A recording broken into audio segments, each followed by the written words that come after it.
नमस्कार दोस्तों, एजुकेशन 47 में आपका बहुत बहुत स्वागत। आज हम इस वीडियो पे मध्य प्रदेश के नदी जो है किन किन शहरों के किनारे जो नदी है वो किन किन शहरों से होकर गुजरती है या इनके शहरों पे बसे हुए नगर कौन कौन से हैं, इनके बारे में आज हम आपको बताने जा रहे हैं। तो ध्यान रखिएगा और अच्छे से आगे बिना स्किप किए आप देखते रहिए इस वीडियो को। तो नर्मदा नदी पर जो स्थित प्रमुख शहर हैं वो अमरकंटक हो गया, जबलपुर हो गया, होशंगाबाद हो गया, मंडला हो, ओमकारेश्वर, माहेश्वर। तो याद रखिएगा इनमें से एक और आप लिख लीजिएगा, डिंडोरी। डिंडोरी भी नर्मदा नदी के किनारे स्थित हुई है।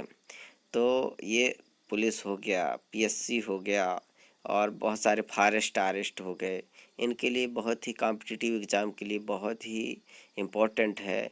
इनमें से जैसे आपको पूछ दिया कि नर्मदा नदी पर स्थित शहर है अमरकंटक, सीधी, मंदसौर, रतलाम जैसे भी हो, तो इनमें से आपको अमरकंटक ही चूज़ करना है। तो ऐसा आपके क्वेश्चन बन सकता है, इसलिए ध्यान रखिएगा कि जो नर्मदा नदी पर स्थित शहरों के नाम याद रखिएगा।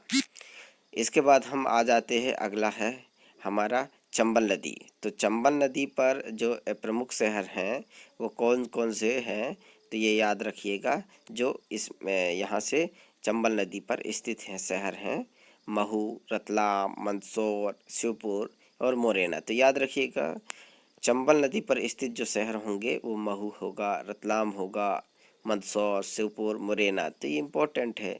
जैसे कोई एग्ज़ाम में आपका पूछ दिया तो ये इनमें से अगर आपको मालूम होगा कि चंबल नदी पर जो स्थित होंगे शहर है ना, तो इनमें से आप जितने जो दिया गया है इनमें से आपको लगे महू, रतलाम, मंदसौर, शिवपुर, मुरैना, इनमें से अगर कोई से भी ऑप्शन में दिखे तो आप ज़रूर टिक लगाइएगा, तो आपको मार्क मिल सकता है।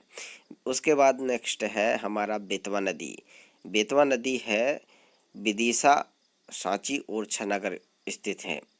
बेतवा नदी पर जो है विदिशा, सांची और छा याद रखिएगा। तो ये बहुत ही ज़रूरी है और आपको अच्छा लगे हो तो आप ज़रूर कमेंट में बताइएगा कि मेरा वीडियो कैसा लगा। तो आप और टॉपिक भी बताते रहिएगा, तो हम आपको ज़रूर ही नए नए टॉपिक के बारे में आपको जानकारी देते रहेंगे। उसके बाद आगे है पचमढ़ी। पचमढ़ी नगर जो है तवा नदी के किनारे स्थित है। याद रखिएगा पचमढ़ी तवा नदी के किनारे स्थित है। उसके बाद हमारा आगे है क्षिप्रा नदी। क्षिप्रा नदी है उज्जैन पर बसा हुआ है। उज्जैन मतलब महाकाल, वहाँ पे महाकाल की मंदिर भी है। तो याद रखिएगा महाकाल वहाँ पर उज्जैन जो है बसी हुई है क्षिप्रा नदी के किनारे पे। उसके बाद आगे आ जाते हैं शिवपुरी और दतिया, है ना।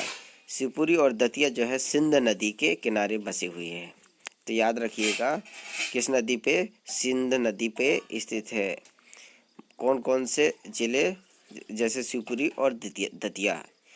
उसके बाद हम आगे आ जाते हैं रीवा, बिछिया नदी के तथा धार माही नदी के किनारे बसा हुआ है। याद रखिए रीवा किस नदी पे है, बिछिया नदी पर, और धार किस नदी पे है, माही नदी पे।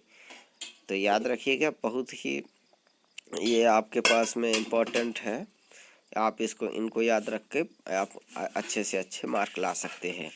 उसके बाद आगे है हमारा इंदौर खान नदी जो है ना, इंदौर है खान नदी के किनारे बसा हुआ है। याद रखिएगा, यहाँ पर जो इंदौर है वो सिटी है और नदी है खान नदी इसके पास, तो इसके किनारे पे बसा हुआ है। तो बहुत बहुत धन्यवाद आप मेरे वीडियो देखने के लिए, और अच्छा लगा